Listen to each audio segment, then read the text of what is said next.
everybody, it's Debbie from Inspirational Goodies, and I'm here to go through another deck with you. This deck just showed up for me today, and it happens to be the last full moon of 2021, so I wanted to get the flip through done right away while we're still in the full moon energy. So it's the Moonology Manifestation cards by Yasmin Boland, and it has a really cool box. I don't usually keep my cards in the box once I open them, but some of the boxes lately are easier to use. So attune to the moon and manifest miracles. Put that aside. And this deck comes with a really neat book. It has information about the moon phases, and she has some spreads.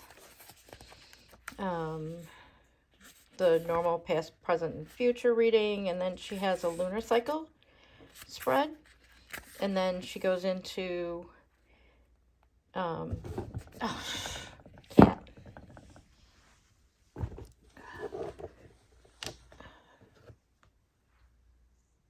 You can't be up here. Mommy's working.